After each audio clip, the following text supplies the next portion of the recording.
अस्सलामुअलैकुम जी। ज़मानुम जी हुमायूं खान दे दलते बहैसियत डिस्ट्रिक्ट एडमिनिस्ट्रेटर अफगान रेफ्यूजीज कारकुम जी दे लोअर के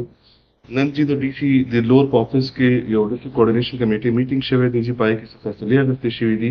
नुमा द अगर गणना चीज तासु दागे बारे की द दिल अवाम खबर कम दागे बारे की जी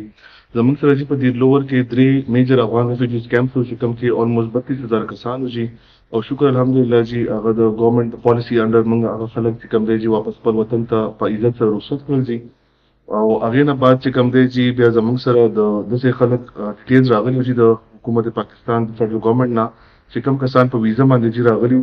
پاره کې چې موږ بیا د ای سی افیسز په تھرو او د خپل لا انفورسمنت ایجنسیز په تھرو باندې موږ هغه خلکو باره کې انویسټیګیشنز وکړل چې نو موږ ته پته ولګېده چې پای کې ډېر شي کسان واپس تللي دي خو داسې 32 کسان اوس هم لا دي چې کوم دلته دي چې او هغې سپانسرز باره کې دا فیصله شوې ده چې دلته چې دا خلک چې کوم دی چې کوم خلکو د افغانیان په ویزا باندې راغوښتي وي نو هغه دې زر د زره ودین ورزو کې چې هغه دې خپل وطن ته واپس کیږي زموږ افیس ته راشي چې موږ هغې نه خبر شو چې هغه واپس لاړل دي کنه نو د دغې خلاف کوم پاکستانیان چې هغوی سپانسر کړي چې د هغوی خلاف به سخت کاروایي کیږي چې په هغې کې د هغوی په شیډول 4 کې به نومونه اچولی کیږي چې ورسره د هغوی شناختي کارډونه به هم بلاک کیږي بیا د دې نه پس چې کوم دی چې زموږ سره په ضلع کې چې کوم خلک په کیمپونو نه بهر اوسېدل د هغه تقریبا 6000 نه سیوا کسان وي په هغې کې چې اوسه پورې موږ تقریبا 2800 کسان موږ واپس په عزت سره خپل وطن ته لیږلي دي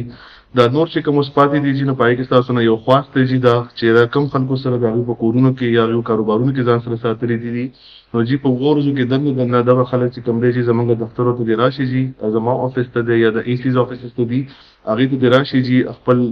ډیټیلز وغیره د موږ سره شیر کړي چې را موږ هغوی په عزت سره واپس خپل وطن ته رخصت کړو جي چونکې دا د فیډرل گورنمنټ پالیسي ده جي زموږ د اورونو د 15 کالونو دلته اوسېدل خو چونکې اوس د فیډرل گورنمنټ پالیسي ده چې د خلکو نور دلته اوسېدل چې کوم دي هغه غیر قانوني دي جي نو زموږ ټول خپل د لوور د خلکو نه درخواست دی چې چا سره هم دا خلک اوسېږي برای مهرباني هغه چې کوم دی دا خلک چې کوم دی چې واپس خپل وطن لپاره